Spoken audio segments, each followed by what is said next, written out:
Myers Podcast Show.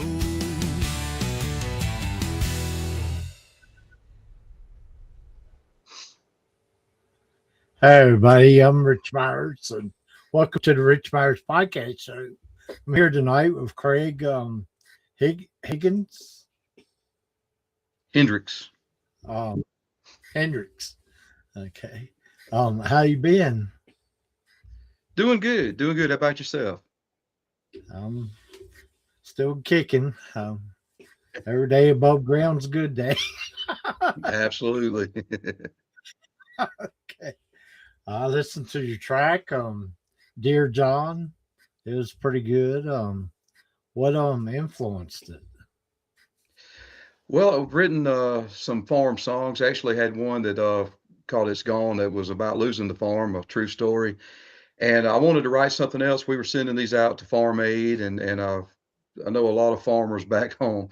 So we were only one that was a little bit more positive than that.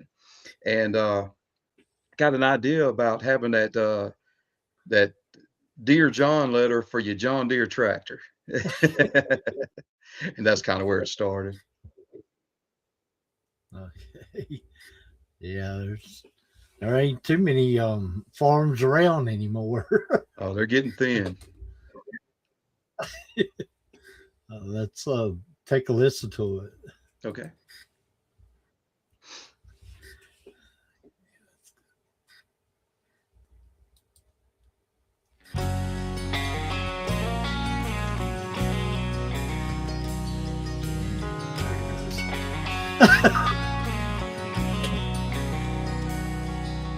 I always thought that things would get better. I'm sitting in a bank with a Dear John letter, Dear John.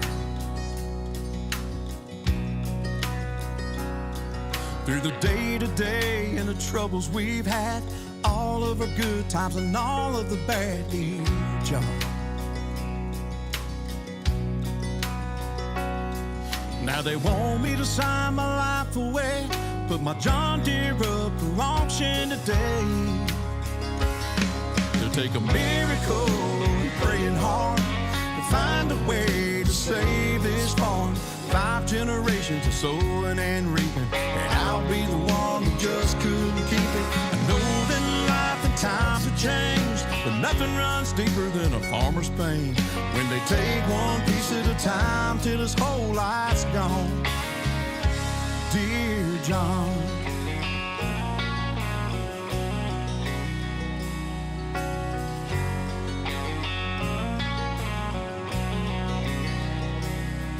Well, I guess we've reached the end of our road.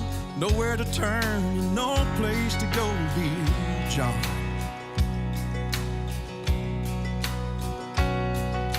We worked together to build this life. Now I'm watching my dreams just wither and die, dear John.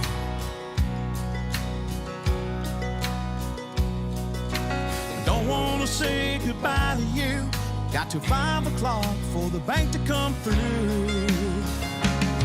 Take a miracle and praying hard to find a way to save this farm. 5 generations of sowing and reaping, and I'll be the one that just couldn't keep it. I know that life and times have changed, but nothing runs deeper than a farmer's pain when they take one piece at a time till his whole life's gone. Dear John.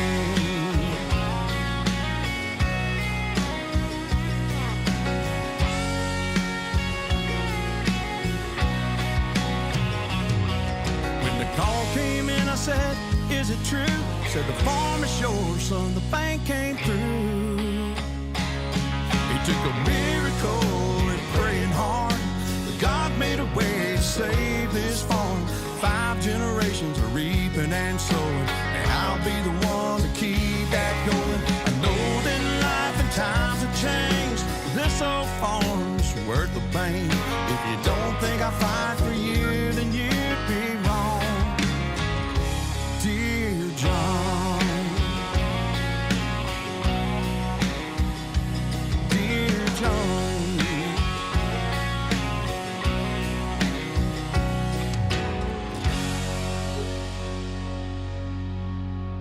There's a pretty good story behind it. Thank He you. thought he was going to lose it, and then found out he's going to keep it. Right. Do you got any other songs, concerts, and what's next? Well, we dropped a full length album May 20th of last year, and got some songs off of it that are doing well. I think we've had 3 or 4 songs off of it that are charting. Dear John just went to 29th on the EACM chart. I think we're 51st with one of the songs off the album on a cash box right now. But as far as what's coming up, we get busy about April. I may end up heading to Alaska again. And then usually by May, I'm in Montana, and I work my way back to Alabama. And then in the fall, I spent about 3 months up in New England. So I play all over the country with it. Last year, I got to open for Ricochet. I played that song for quite a few folks up in Geneva, Ohio at the Grape Jamboree. And we've got a lot of big things planned for the year. It's going well. Okay. You ever come to Virginia or any place like that? Yeah, I have played through Abington, Virginia, and a couple of other places in a couple of years past. I hadn't done anything I hadn't done anything the last 2 years in Virginia, but we do get that way.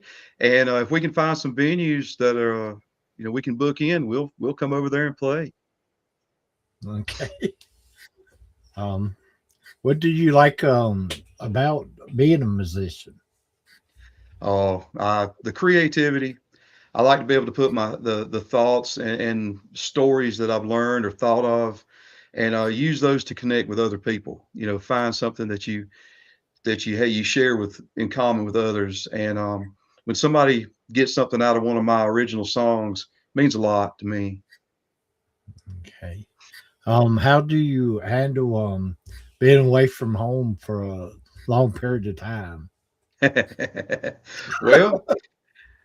Well, sometimes it's good, and with my wife, sometimes absence can make the heart grow fonder, and then sometimes you just have to push through. You get tired, and you push through. Like in most any job, there's parts of it that aren't as pleasant as others. So when you're on the road that long, you get tired of peanut butter sandwiches and hotel rooms, but you remember that you're connecting with people and that every day brings something new. You see something new or you meet somebody new, and it helps along the way. Okay. Yeah, a lot of FaceTime and Right. um who is your first music teacher? Ah, my first music teacher I ever had was a gentleman by the name of Don Brannon at an elementary school in Georgia. That was the first time I ever learned how to play an instrument at all. Probably one of those little recorders that all parents hate when their children play. I used to have to play one of them too. Oh, okay. Are you from a musical family or? Not really. I'd separated by generations, I guess you'd say. My grandfather on my mother's side, he played barn dances back in the day with I believe it was his brother, and they were very good. But then nobody else in my family plays at all. Oh, So so you was blessed. yeah, it got passed along to me. Can you tell me about your best and worst performance? Oh wow. Well, one of the best performances I had, I suppose, was probably this past year in Geneva, Ohio. So I got to open for Ricochet. Great bunch of guys. Got to talk to them, and connected with the crowd almost immediately. And it was just a really good time. And there were a lot of folks there, and it was just the energy just built. It just lifts me up and kept me going.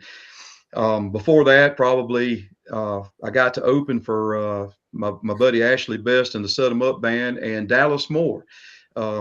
over at Capitol Music Hall in Wheeling, West Virginia, and that was a biggie and probably one of my better performances.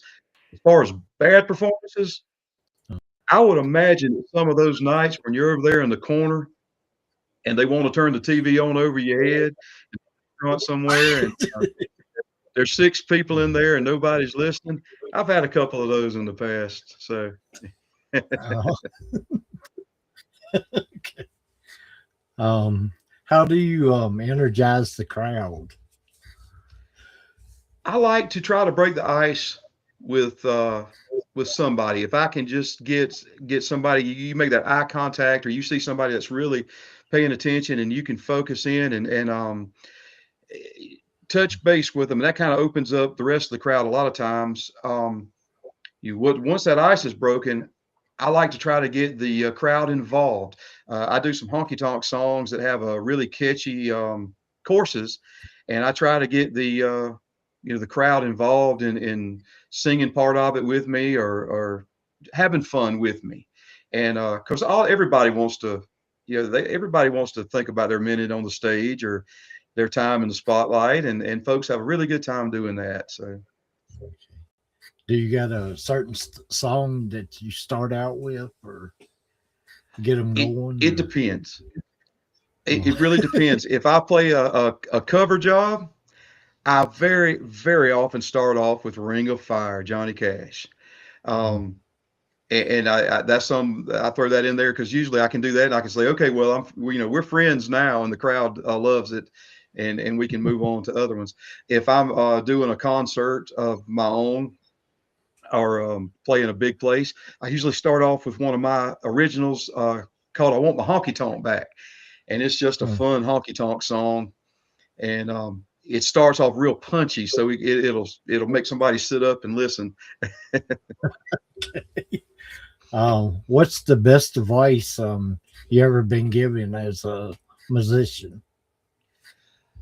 This is going to be odd advice, but one of the best things I was ever told was, don't apologize. You do your best. You may not be perfect, but we try to do the best we can. Don't apologize, because it's your confidence on stage that brings the crowd along. And as long as you have that confidence and you're enjoying it, then they can enjoy it. But if you lose that, then you lose the crowd. Okay. Yeah, always be yourself. Absolutely. Definitely. Okay. All right. Where can people go and see your videos, music, and events? You can find me at my webpage, which is www.craighendricksmusic.com. And you can find me on Facebook, Instagram, and all the streaming services. We've got our first EP was my first publishing deal in Nashville. It's out there. My second EP was with Beverly Gosden Jenkins. She was formerly married to Vern Gosden.